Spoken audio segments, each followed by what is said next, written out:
Hello everyone, welcome to the YouTube channel of UPSC वाला। Students, आज हम बहुत ही इंपॉर्टेंट टॉपिक के ऊपर बात करने वाले हैं, जिसके ऊपर आप बहुत टाइम से क्लैरिटी मांग रहे थे कि भाई ऑप्शनल कैसे चूज़ किया जाता है, क्या कोई उसके लिए राइट स्ट्रैटेजी होती है या जो मन आया वो ऑप्शनल चूज़ कर ले। तो ऐसा बिल्कुल भी नहीं करना है कि भाई जो मन आया वही ऑप्शनल चूज़ कर ले, because optional forms very very and very important part of your UPSC exam.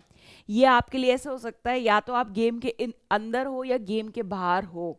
अगर आपने ऑप्शनल चूज नहीं किया है, उसके लिए प्रिपेयर नहीं किया है, तो ऑप्शनल चूज करने के लिए yes there is a strategy, not strategy मैं कहूँगी, लेकिन कुछ गाइडलाइंस हैं, कुछ चीज़ें हैं जो आपको दिमाग में रखनी चाहिए, रखनी पड़ेंगी अगर आप चाहते हैं कि आप ऑप्शनल जो हैं, ऑप्शनल अपने मतलब जिसमें आपका लॉन्ग टर्म इंटरेस्ट भी बना रहे और आपके लिए वो फ़ायदेमंद भी साबित हो। सो दैट इज़ वाई आज का वीडियो का डिस्कशन यही है कि ऑप्शनल को किस तरीके से हमको चूज करना है। तो बहुत कंफ्यूजन रहती है। सो बेसिकली ये जो वीडियो है, दिस इज़ फॉर दो स्टूडेंट्स जो 2024 में एंड 2025 में अटेम्प्ट करने का सोच रहे हैं। 2023 वाले तो ऑलरेडी अभी तक ऑप्शनल प्रिपेयर करके रख चुके होंगे, ऐसा मैं बिलीव करती हूँ और ऐसी मैं आशा भी करती हूँ। I hope that the students who are going for 2023 attempt, उन्होंने ऑप्शनल पढ़ के एकदम नोट्स साइडलाइन करके बना के रख दिया होगा। बात करते हैं 2024 वाले बच्चों की और 2025 वाले बच्चों की। तो भाई आप लोगों को क्या है, ऑप्शनल की कंफ्यूजन हो रही है, and this the right time कि आप ऑप्शनल चूज करें और उसके ऊपर मेहनत डालना स्टार्ट करें। क्योंकि बाद में क्या होता है, आप लोग सोचते नहीं अभी तो बहुत टाइम है, ऑप्शनल चूज कर लेंगे, वो बाद वाला टाइम कभी भी नहीं आता, एंड तब अचानक से जो प्रेशर है वो माउंट अप हो जाता है, बिल्डअप हो जाता है, क्योंकि इधर से ऐसे दिखने लग जाता है, फिर एथिक्स आ जाता है। सो इट्स गुड कि आप टाइम से ऑप्शनल चूज कर लें, ठीक है ना। सो ऑब्वियसली कंफ्यूजन रहती है, ये कुछ ऑप्शनल्स के नाम है। So step by step process लेंगे। सबसे पहले तो हम डिटेल में बात करेंगे कि ऑप्शनल सब्जेक्ट कितने पेपर्स होते हैं, कितने ड्यूरेशन के पेपर होते हैं, क्योंकि बहुत सारे ऐसे बच्चे हैं जिन्हें अभी भी क्लैरिटी नहीं है कि भाई ऑप्शनल कितने ऑप्शनल चूज करने होते हैं यूपीएससी में। So basically now for 2024 attempt and 2025 attempt वालों के लिए बात कर रही हूँ मैं, ठीक है। आपको कोई सा भी एक सब्जेक्ट चूज करना होगा। कुछ टाइम पहले तक, आई थिंक 2013 या 12 अराउंड, हमें दो सब्जेक्ट्स को चूज करना होता था as optional, but now the situation has change. अब आपको सिर्फ एक सब्जेक्ट को चूज करना होता है इन ऑप्शनल। आपके दो पेपर होंगे, ठीक है ना, आपके दो पेपर होंगे ऑप्शनल के, ठीक है ना, एक ही सब्जेक्ट के दो पेपर होंगे, ठीक है ना। हर पेपर होगा आपका 250 नंबर का, ठीक है ना। तो अगर एक पेपर 250 नंबर का है तो ऑब्वियसली बात है कि दो पेपर हो गए आपके 500 मार्क्स के। तो आप सोच रहे हो एक ही सब्जेक्ट पढ़ने से, एक ही सब्जेक्ट को डिटेल में पढ़ने से कितने नंबर हम सिक्योर कर सकते हैं? 500 मार्क्स। ऑब्वियसली 500 में से 500 तो किसी के भी नहीं आते हैं, but now are you able to analyse, are you able to gauge कि अगर हम एक ही सब्जेक्ट पे मेहनत डालते हैं इतनी, तो बहुत सारे नंबर हम स्कोर कर सकते हैं।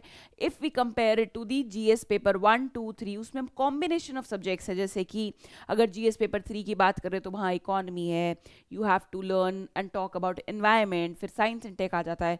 तो काफ़ी सारे आप जब सब्जेक्ट्स पढ़ते हो तब जाके आप 250 नंबर के लिए वहाँ पे पेपर लिखते हो। But you talk about this optional में क्या है, एक पेपर पढ़ोगे लेकिन डिटेल में पढ़ोगे, और आपके पास, आपके हाथ में क्या है, आपके 500 नंबर हैं।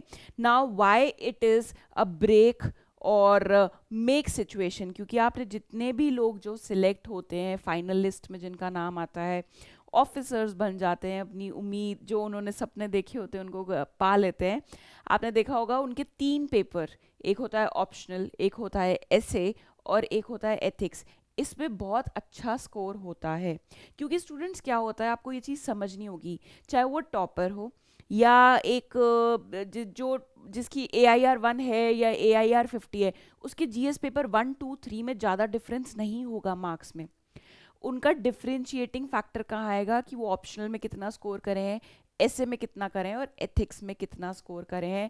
सो इसलिए हमारे लिए ऑप्शनल में जो है एफर्ट डालना बहुत ज़रूरी हो जाता है, और ऑप्शनल में एफर्ट तभी जाएगा जब आपका सब्जेक्ट में इंटरेस्ट बना रहेगा एंड तक, ठीक है। तो ये बात हुई 500 नंबर की। 3 घंटे का एक पेपर होता है, 3 घंटे का 3 आवर्स का एक पेपर होता है। तो बेसिकली आपको मतलब आपको 6 घंटे लिखना होगा, ठीक है ना, 6 घंटे आपको लिखना होगा। Also student to get into the finalist, आपको एक बात ध्यान रखोगी कि 500 में से आपको 300 प्लस स्कोर करना ही करना है अगर आप चाहते हो कि आप इंटरव्यू के लिए सिलेक्ट कर हो जाएं। ऐसा कोई पैरामीटर जो यूपीएससी ने नहीं डिफाइन कर रखा है कि भाई जिसके 300 प्लस आएंगे ऑप्शनल में वही इंटरव्यू के लिए बैठेगा। ये एनालिसिस है, जो जो लोग सिलेक्ट हो जाते हैं उनकी मार्कशीट्स को जब हम देखते हैं कि उनके कितने नंबर आए, तो उसके एनालिसिस के बेसिस पे यूजुअली दो students who are scoring 290 to 300 plus in optional, उनके चांसेस काफ़ी बढ़ जाते हैं that they are appearing for the interview. Option मैं ये नहीं कह रही हूँ कि they are getting selected in the finalist, because obviously you know that interview का भी काफ़ी वेटेज होता है। सो 290 टू 300 मार्क्स से ज़्यादा चाहिए होते हैं कि भाई अगर इंटरव्यू एक बार बैठना है तो इंटरव्यू में पैनल के सामने एक बार दर्शन करने हैं उनके। So that is the case. So details हो गए। So now we will talk about कि हमें किस तरीके से ऑप्शनल चूज़ करना है। उससे पहले हम ऐसा करते हैं, एक बार लिस्ट देख लेते हैं कि क्या क्या ऑप्शनल की जो सब्जेक्ट लिस्ट दी गई है वो क्या दी गई है जो यूपीएससी द्वारा। सो बेसिकली तकरीबन 25 से 26 सब्जेक्ट्स हैं एंड इसके बाद लिटरेचर भी आता है। मतलब अगर आपको कोई लैंग्वेज पे लगता है कि उसमें ऑप्शनल पेपर देना चाहिए, उस लैंग्वेज के बारे में लिटरेचर उसका पढ़ना चाहते हैं तो वो भी ऑप्शन होता है। ऑल्सो स्टूडेंट्स एक बात बहुत कॉमन जो बच्चे पूछते हैं वो ये होती है कि मैम जो ज़रूरी है कि मेरा जो ग्रेजुएशन में सब्जेक्ट था वो ही मेरा ऑप्शनल हो, या मान लीजिए आपका ग्रेजुएशन आपने कॉमर्स में किया है बट आप जो पेपर मतलब जो आप ऑप्शनल है वो साइकोलॉजी, एंथ्रोपोलॉजी, किसी भी उसी एकदम विपरीत सब्जेक्ट में देना चाहते हैं, तो क्या मुझसे यूपीएससी पैनल क्वेश्चन पूछेगा, इंटरव्यू पैनल क्वेश्चन पूछेगा कि ऐसा क्यों, आपने ग्रेजुएशन सब्जेक्ट क्यों नहीं उठाया अपने ऑप्शनल के तौर पे। तो स्टूडेंट्स अगर कुछ ऐसा हार्ड एंड फास्ट रूल होता तो अपने आप यूपीएससी डिफाइन कर देता ना कि भाई जो आपके ग्रेजुएशन में सब्जेक्ट्स थे या जो आपके पोस्ट ग्रेजुएशन में सब्जेक्ट्स थे उसी में से आप ऑप्शनल चूज कर सकते हो। जब यूपीएससी ने ऐसा कोई क्राइटेरिया डिफाइन किया ही नहीं है, they have left it to your discretion कि आपकी मर्जी के अनुसार जिसमें आपको लगे कि आप कंफर्टेबल हैं, जिसमें आपका इंटरेस्ट है, उस पेपर को अपना ऑप्शनल पेपर बनाइए और वहाँ जाके पेपर अटेम्प्ट कीजिए। तो बिल्कुल इस जो ये धारणा है अपने मन से कि जो मेरे ग्रेजुएशन में सब्जेक्ट्स थे वो ही मेरे ऑप्शनल के सब्जेक्ट्स होने चाहिए, ऐसा कुछ भी हार्ड एंड फास्ट रूल नहीं है, ना आपसे पैनल कुछ इस पे कोई क्वेश्चन पूछेगा, ठीक है। हाँ, बट आपके सब्जेक्ट के ऊपर जो आपने ऑप्शनल लिया था उसके ऊपर डेफिनेटली वो क्वेश्चन पूछेंगे, क्योंकि that is how they will see कि आपकी कितनी एक्सपर्टीज़ है उस सब्जेक्ट में। So quickly we'll go through कि भाई कौन से सब्जेक्ट्स प्रोवाइड करे हैं यूपीएससी ने। So the first one is agriculture, you can see animal husbandry, this anthropology, botany, chemistry, civil engineering, electrical engineering, मतलब इंजीनियरिंग वाले बच्चों के लिए भी there is lot of scope, there is lot of room कि ऐसा नहीं है कि उनको ह्यूमैनिटीज़ वाले या मैनेजमेंट वाले सब्जेक्ट्स लेने हैं। They can also go with the engineering subjects like civil engineering हो गया, electrical engineering हो गया, then there is physics also, then political science and international relation, that comes under humanities, right? फिर हो गया geography, geology, history, law, management, mathematics, philosophy, sociology, statistics, those are good with number crunching, वो इसमें जा सकते हैं, maths ले सकते हैं, स्टैट्स ले सकते हैं, then it is zoology and then last it is literature. Literature की बात करें तो कौन से सब्जेक्ट्स उसमें आते हैं, कौन से ऑप्शंस हैं। So it is Assamese, Bengali, Bodo, Dogri, Gujarati, Hindi, Kannada, Kashmiri. तो इनमें से आप क्या ले सकते हैं, कोई सा भी एक सब्जेक्ट ले सकते हैं, या फिर आइदर ऑफ दीज सब्जेक्ट्स आप कोई सा भी एक ऑप्शनल चूज़ कर सकते हैं। अब क्या चीज़ें हमें ध्यान रखनी है ऑप्शनल लेते हुए, स्टूडेंट्स इस चीज़ को ध्यान से सुनिएगा। होता क्या है कि ये ऐसे वीडियोस बहुत सारे हैं यूट्यूब पे, ये कोई पहला वीडियो नहीं है, तो आप लोग सारे वीडियोस देख लेते हैं, ठीक है ना। उसके बाद करते वही हैं जो आपको अपने दिमाग में अपने बिठाया होता है, जैसे कि मेरे दोस्त ने क्या सब्जेक्ट लिया है, मेरे ग्रुप में जो मेरा पीयर ग्रुप है, या लाइब्रेरी में कौन से सब्जेक्ट मोस्ट स्टूडेंट्स ले रहे हैं। नहीं, अगर मेक श्योर दैट अगर आप ऐसे वीडियोस देख रहे हैं, चाहे वो मेरा वीडियो या किसी और का, किसी का भी वीडियो जिसको आप फॉलो करते हैं, make sure you get something out of that video, you are taking something out of that video. ऐसा नहीं कि बस हमने देख लिया देखने के लिए, मन की तसल्ली के लिए, because you have to realise that you are investing time in watching that video. वो आपका इन्वेस्टमेंट है. सिर्फ एक वीडियो देखना वीडियो देखने की तरह से ना लीजिए, उसमें देखिए कि आपका टाइम जा रहा है, जो कि सबसे वैल्यूएबल और सबसे ज़्यादा प्रेशियस है इस टाइम. तो अगर आप कोई वीडियो, किसी का भी वीडियो देख रहे हो, तो वो इनपुट्स लेने की कोशिश कीजिए. एंड मल्टीपल वीडियोस मत देखिए एक ही टॉपिक पे, क्योंकि उससे एंड में क्या होगा, आपको ही कंफ्यूजन होगी. एक वीडियो देखिए कि भाई हाउ टू चूज ऑप्शनल, और वही गाइडलाइंस को अपने मन में उतारिए, और उसके बेसिस पे डेफिनेटली फाइनल कॉल तो आपका ही होगा. राइट तो चलिए मैं आपको एक थोड़ा सा पाथवे बता देती हूँ. ऑप्शनल फाइनली क्या चूज करना है वो तो आपको ही डिसाइड करना है, but definitely what we faculties, what we mentors can provide you एक पाथवे कि अच्छा ये डूज हैं, ये डोंट्स हैं. अगर आप ये सब दिमाग में रखोगे तो आप एक अच्छे डिसीजन लेने काबिल हो जाओगे. So let us start the process कि भाई अपन कैसे ले सकते हैं या चूज कर सकते हैं करेक्ट ऑप्शनल. ठीक है ना. देखिए सबसे पहले तो दो तरीके होते हैं, हम दो पार्ट्स में इसको डिवाइड कर देते हैं. या तो आपका किसी पर्टिकुलर सब्जेक्ट में इंटरेस्ट हो, ठीक है ना, या फिर ओवरलैपिंग हो. ठीक है ना. ओवरलैपिंग मतलब जीएस के किसी, जो आप पढ़ेंगे वहाँ पे जीएस पेपर्स होते हैं जहाँ पे हिस्ट्री, पॉलिटी, इकोनॉमी होता है. सो सबसे पहले हम इंटरेस्ट वाले पोर्शन से स्टार्ट करते हैं. सो बेसिकली आप इंटरेस्ट कहाँ डेवलप करते हैं? Either you develop interest in your graduation level, आपके पोस्ट ग्रेजुएशन लेवल पे, या आपको कोई स्कूल लेवल से ही, बचपन से ही कोई सब्जेक्ट पढ़ना बहुत अच्छा हो. जैसे कई लोगों को मैथ्स सॉल्व करना, नंबर्स, इक्वेशंस, क्वेश्चन सॉल्व करना इज उनके लिए इट्स रेजुविनेटिंग, इट्स थेरेप्यूटिक, कि भाई बहुत मज़े आ रहे हैं, वो अपने फ्री टाइम में मैथ्स के क्वेश्चंस को सॉल्व करते हैं. ठीक है ना. सो बेसिकली आप ये 3 स्टेजेस पे कोई सब्जेक्ट के प्रति अपनी रुचि डेवलप करते हैं. ठीक है ना. दूसरा होता है कि आप किसी सब्जेक्ट के बारे में पढ़ना चाहते हो शुरू से, कभी मौका नहीं लगा ग्रेजुएशन में, बट राइट नाउ एकदम सही मौका है. जैसे मेरे साथ था, I was very curious as to what psychology is all about. Psychology क्या है, उसमें हम क्या चीज़ें पढ़ते हैं, हम किस तरीके से किसी का बिहेवियर एनालाइज करते हैं, उसकी बॉडी लैंग्वेज एनालाइज करते हैं. सो दैट इज़ वाई वो होता है कि आपका शुरू से एक मन था, but you couldn't take that subject. तो वो एक तो वो वाला ऑप्शन हो गया कि you want to study that subject, you want to study more about that subject. ठीक है ना. तो आपके लिए काफ़ी इजी हो जाता है कि मान लीजिए आपने ग्रेजुएशन में हिस्ट्री पढ़ा था, मान लीजिए आपने ग्रेजुएशन में हिस्ट्री पढ़ा था, और आपने मान लीजिए ज्योग्राफी भी पढ़ा था. ठीक है. और आपको दोनों अच्छे लगते हैं ये सब्जेक्ट्स, अब आप इस पर कंफ्यूज्ड हैं. ठीक है ना. So the first thing that you have to do is you have to download the previous year paper. जैसे कि अगर मैं अपना एग्जाम्पल दूं, तो मेरी ग्रेजुएशन में सब्जेक्ट्स जो मेरे इंटरेस्ट के थे, मेरे लिए था लॉ, मेरे लिए था मैनेजमेंट. ठीक है ना. मेरे लिए था लॉ एंड मेरे लिए था मैनेजमेंट. ठीक है ना. तो अब कंफ्यूजन तो मेरे साथ भी वही हुई थी. ठीक है. तो मैंने क्या किया, दोनों के पेपर्स डाउनलोड करे. ठीक है. जब मैंने मैनेजमेंट का पेपर डाउनलोड किया था, देन इसमें पेपर 2 में बेसिकली काफ़ी न्यूमेरिकल्स थे, एंड मेरे लिए वो बिग नो था. ठीक है ना. दैट इज़ वाई ये मेरा पर्सनल कॉल था, बट येस मैंने टाइम लिया एंड मैंने पेपर्स डाउनलोड किए, एंड आपको भी तभी क्लैरिटी आएगी. Then I went for law. फिर इसमें मैंने कुछ जो मेरी चेकलिस्ट थी डूज एंड डोंट्स की, जो मैं अभी आपके साथ शेयर करूँगी, उसके अकॉर्डिंग आया कि भाई लॉ नहीं लेना चाहिए. ठीक है ना.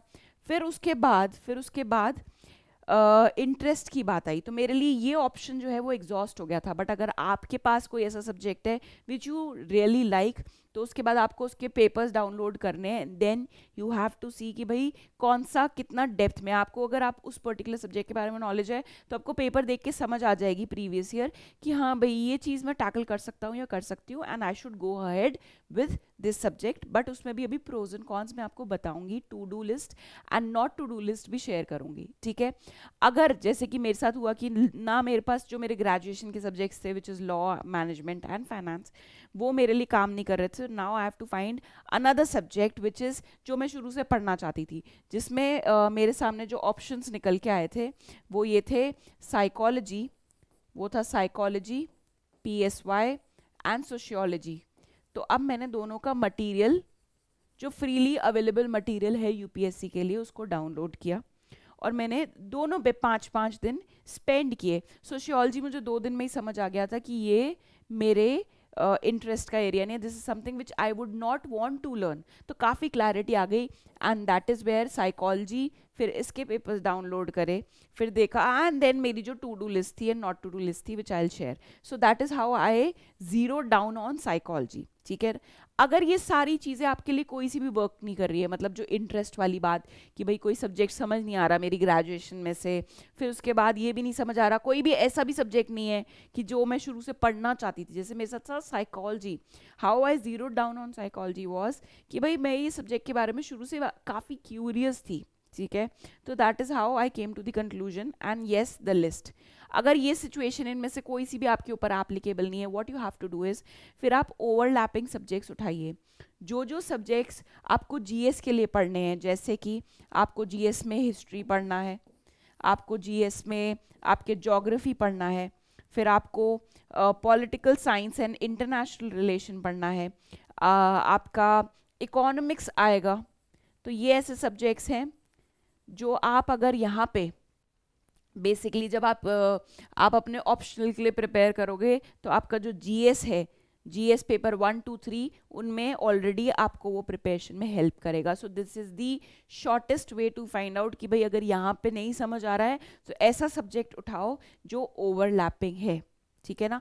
अब आप कहें फिर से ओवरलैपिंग तो हिस्ट्री भी है और ओवरलैपिंग तो PSIR भी है, that is political science and international relation. भाई जो वही वाली पॉलिटी जो आप लक्ष्मीकांत में पढ़ते हो उसको आपको काफ़ी डिटेल में पढ़ना पड़ेगा when it comes to the optional, ठीक है। मान लीजिए अब आपने हिस्ट्री एंड PSIR उठा लिया, शॉर्ट लिस्ट कर लिया, क्योंकि मैम यहाँ तो समझ आ नहीं रहा था, तो ओवरलैपिंग सब्जेक्ट्स में से ये मैंने फाइनलाइज किए हैं, ठीक है। अब हम चलते हैं अपनी टू डू लिस्ट पे कि क्या क्या चीज़ें हमें देखनी है, ठीक है ना। बिकॉज इसके बिना क्या होता है, हम शुरू में तो बहुत एंथुजियास्टिक होते हैं, जब हम यूपीएससी की जर्नी स्टार्ट करते हैं ना, हर एक स्टूडेंट में वो दिमाग में गाना बज रहा होता है कि कर हर मैदान फतेह। लेकिन स्टूडेंट्स जैसे जैसे एक प्रीलिम्स निकलता है और नहीं होता है, फिर दूसरा प्रीलिम्स, तो आपका जो कॉन्फिडेंस है ना वो कहीं ना कहीं ब्रेक होता है। तो अब आप कहोगे नहीं मैम ऐसा कभी नहीं होगा, हम तो एक बार में निकाल लेंगे, या एक नहीं तो सेकेंड अटेम्प्ट में निकाल लेंगे। ये माइंडसेट, ये एटीट्यूड होना बहुत अच्छी बात है स्टूडेंट्स, बट अगर हम ग्राउंड लेवल रियलिटी की बात करें तो सच में बच्चे नहीं निकाल पाते हैं। उस टाइम आप उस स्थिति में सोचिए कि अगर मेरे साथ गॉड फॉरबिड ऐसी सिचुएशन होती है कि मैं नहीं निकाल पा रहा हूँ 1 या 2 अटेम्प्ट में, तो ऐसा कौन सा सब्जेक्ट है तो मैं लॉन्ग टाइम तक उसको झेल पाऊँ। यस, झेलना इज दी वर्ड, बिकॉज उस टाइम पढ़ाई आपके लिए एक फन एलिमेंट या एक इंटरेस्ट की बात नहीं, एक आपके लिए एक मजबूरी बन जाता है कि भाई मुझे पता है पेपर तभी निकलेंगे जब मैं इन्हीं किताबों को वापस वापस पढ़ूंगा या पढ़ूंगी।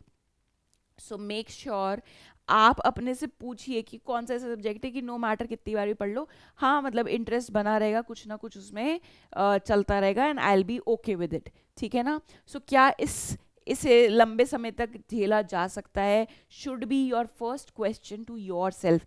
एंड आप सोचो नहीं मैम क्योंकि हम तो फर्स्ट अटेम्प्ट वाले हैं, ये चीज़ छोड़ दीजिए, मैं तो कहती हूँ आप सब बच्चों का निकले, but yes you also know that सारे बच्चों का एक बार में पेपर नहीं निकलता, ठीक है। उसके बाद what you have to make sure is study material easily available. Again मैंने आपको बार बार बोला you have to put in efforts to make this journey easy. आपको इस तरीके से कोशिश करनी है थ्रू आउट जर्नी कि आपकी जो जर्नी है, ये जो सफ़र है, ये आसान हो, नॉट दैट ये सफ़र आपके लिए सफरिंग बन जाए। Put in efforts to make this सफ़र easy for yourself, ठीक है ना, this journey easy for yourself and not that this सफर और journey becomes a suffering in itself, right. So study material easily available भाई, ताकि आए मैं पढ़ लूँ। आपको खुद से ज्ञानी नहीं बनना है, इकोनॉमी सब्जेक्ट ले रहे हो एज ऑप्शनल इकोनॉमिस्ट नहीं बनना है कि खुद के रिसर्च पेपर्स में से आप पॉइंट्स निकाल रहे हो, नहीं, क्योंकि 1 साल में या 2 साल में पेपर निकालना है, यू वुड नीड सपोर्ट। तो ये सोचो मैम हम खुद का मटेरियल खुद इंटरनेट से ले लेंगे देख लेंगे, नहीं, जिसका मटेरियल अवेलेबल है पढ़ो और चलते बनो, क्योंकि आपको भूलना नहीं है कि सिर्फ ये 500 नंबर नहीं, बल्कि आपके पास और भी बहुत सारे सब्जेक्ट्स हैं, आपको इंटरव्यू के लिए भी प्रिपेयर होना है, आपको रोज करंट अफेयर्स के साथ भी अपडेटेड रहना है, सी सैट, अब तो सी सैट भी कितना गेम चेंजर होता जा रहा है। तो there are a number of things जिसको आपको ध्यान में रखते हुए चलना है, तो ये नहीं कि एक में ही बह जाना है। सो इसलिए स्टडी मटीरियल का होना बहुत ज़रूरी है। क्या उस पर्टिकुलर सब्जेक्ट के लिए कोचिंग या गाइडेंस अवेलेबल है या नहीं, अगर अवेलेबल है तो बहुत ही अच्छी बात है, ठीक है ना। अगर नहीं अवेलेबल है तो मेरा ये ओपिनियन है कि एक बार थोड़ा सोच लीजिएगा, क्योंकि सारे स्टूडेंट्स को लगता है, अपनी नज़रों में हर स्टूडेंट हार्ड वर्किंग होता है, but as and when time passes, जब रोज आपको कंसिस्टेंटली 10 से 12 घंटे देने होते हैं, तब आपको इरिटेशन होने लगेगी, काश कोई इसमें गाइड करने वाला मिल जाता, काश कोई मेंटर मिल जाता। सो इसलिए मेक श्योर कि आप इस चीज़ को भी अच्छे से कंसिडर करें, भले ही आप वो कोचिंग अवेल करें ना करें, बट उसका कोई मटेरियल अवेलेबल है या नहीं। सो बेसिकली क्या उस पर्टिकुलर सब्जेक्ट के लिए कोई कोचिंग या गाइडेंस अवेलेबल है कि नहीं। Test series, answer writing practice के बिना ऑप्शनल की बात छोड़िए, मेंस के पेपर आप निकाल ही नहीं सकते। Mains can not be cleared without writing enough number of mocks या enough number of practice questions. तो टेस्ट सीरीज अवेलेबल है उस पर्टिकुलर सब्जेक्ट के लिए, ये सब आपको खोजबीन करनी होगी। तो कभी भी ऑप्शनल एक तो उस समय तक मत सरकाना कि आपको एकदम से जल्दी से डिसीजन लेना पड़ जाए। अभी 2024 एंड 2025 वाले बच्चों के लिए एम्पल टाइम अवेलेबल है, आप लोगों के पास इनफ टाइम है कि ये सारी मार्केट रिसर्च आप कर सकते हो कि भाई टेस्ट सीरीज अवेलेबल है तो कितने की है, कहाँ अवेलेबल है, आपके सिटी में आप बैठ के टेस्ट सीरीज दे सकते हो कि नहीं दे सकते हो, या आपको दूसरे शहर जाना पड़ेगा। ये सारी बातें, क्योंकि आगे जाते जाते जब प्रेशर बिल्डअप होगा, एक एक मिनट आपको खटकने लग जाएगा कि मेरा वेस्ट हो रहा है। So do not let that happen to you. End के लिए प्रेशर इजी रखना है, प्रेशर बिल्डअप नहीं करना है, क्योंकि जो आप माइंडसेट आपका एग्जाम से पहले होगा वो डेफिनेटली आपके आंसर्स में भी रिफ्लेक्ट होगा, भले ही वो ऑप्शनल हो या जीएस पेपर हो। And all of this is coming out of experience. आप जितना जल्दी इन एक्सपीरियंस को, जो ये हम ट्रेन लोग हैं जिन्होंने ऑलरेडी यूपीएससी के पेपर्स दिए हैं, इसको जितनी जल्दी अपने अंदर बिठा लोगे, उतनी आपकी जो जर्नी है वो ईजी हो जाएगी, वो सफरिंग में कन्वर्ट नहीं होगी। एंड लास्ट इज, क्या इसे लंबे समय तक झेला जा सकता है। मान लीजिए 3rd अटेम्प्ट तक पहुंच गए हैं, ठीक है, तो तब भी आपका इंटरेस्ट बना रहे। ऑल्सो बहुत सारे बच्चे ऐसा भी होता है कि बीच में जाके ऑप्शनल चेंज कर देते हैं कि नहीं इस ऑप्शनल में इंटरेस्ट नहीं बैठ रहा है। ये डिसीजन लेना वाइज है और वाइज नहीं भी, क्योंकि अब अगर लग रहा है कि नहीं हो पाएगा बिल्कुल ही, तो ठीक है आप करिए, बट चेंज करना अपने आप में एक बहुत बड़ा चैलेंज है, क्योंकि आप ऑलरेडी बहुत सारे आवर्स अपने प्रीवियस ऑप्शनल जो आपने चूज किया था उसको डाल चुके हो। तो ट्राई करिएगा ऐसा ऑप्शनल लें कि भाई आपको बाद में ऐसी आपके सामने सिचुएशन ना आए कि उसको आपको चेंज करना पड़ जाए। अब बात करते हैं व्हाट नॉट टू डू। अभी तक हमने बात करी थी क्या चीजें करनी है, what not to do is even more important than what to do. जो जो नहीं करना है वो बहुत ज़्यादा इंपॉर्टेंट है एज कंपेयर टू जो हमने देखा था ना यहाँ व्हाट टू डू। अब what not to do is, कभी भी ये क्या है, what do you think, this is peer pressure, this is peer pressure. कभी भी अपने पीयर ग्रुप में जो चल रहा है कि भाई सारे दोस्त मिलके PSIR ले ले, चलो अपन भी ले लेते हैं, आपको गारंटी है कि आपकी दोस्ती उनसे अगले 2 साल चलेगी, हमें कल सुबह तक का तो पता नहीं होता।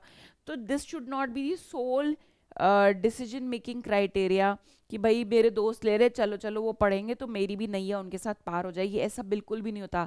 अभी जब आप यूपीएससी की प्रिपरेशन में पूरी तरह से कूदेंगे तो आपको पता चलेगा कि हाँ 5 फ्रेंड्स ने PSIR या 5 फ्रेंड्स ने हिस्ट्री लिया था, लेकिन सिर्फ एक का पेपर निकला, तो बाकी को क्या हुआ। सो पीयर ग्रुप में क्या चल रहा है, या लाइब्रेरी में ज़्यादा बच्चे क्या ले रहे हैं, या मार्केट में इस टाइम क्या चल रहा है, उस बेसिस पे डिसीजन नहीं लीजिएगा, क्योंकि अल्टीमेटली घर जाके तो सब्जेक्ट आपको अकेले में ही पढ़ना है, आपका फ्रेंड आपकी जगह पेपर पढ़ के नहीं दे के आएगा, पेपर तो आपको ही लिखने जाना है। सो मेक श्योर वो सारी बातें जो टू डू लिस्ट में हमने डिस्कस करी थी।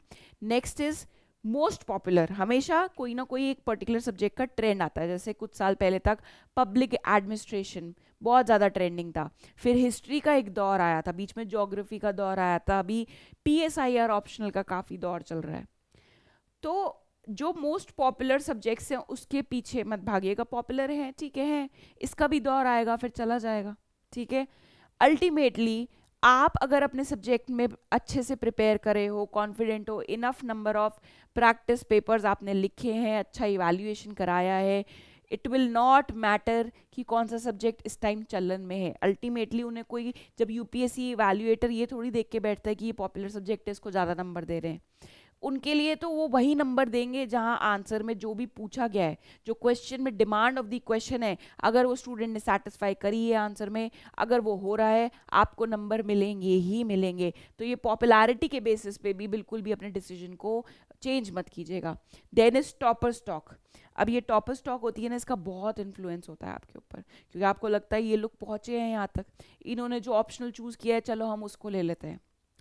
आप ये भूल जाते हैं कि वो जो टॉपर्स हैं जो वहाँ तक बैठे हुए हैं, जिन्होंने अपना नाम सिक्योर किया है फाइनल लिस्ट में, वो भी इस पूरे प्रोसेस से निकले थे, निकले होंगे, कि उन्होंने पहले पेपर्स डाउनलोड किए होंगे, उन्होंने टू डू लिस्ट फॉलो करी होगी कि अच्छा ये चीज़ें मुझे देखनी है, टेस्ट सीरीज अवेलेबल है कि नहीं है, क्या ये सब्जेक्ट में मेरा इंटरेस्ट एंड तक बना रहेगा कि नहीं बना रहेगा, ये चीज़ें मुझे नहीं करनी है कि मेरे ग्रुप में। तो उन्होंने अपने टाइम तो ये प्रैक्टिस फॉलो करी थी कि पूरा उन्होंने प्रोसेस फॉलो किया था, राइट।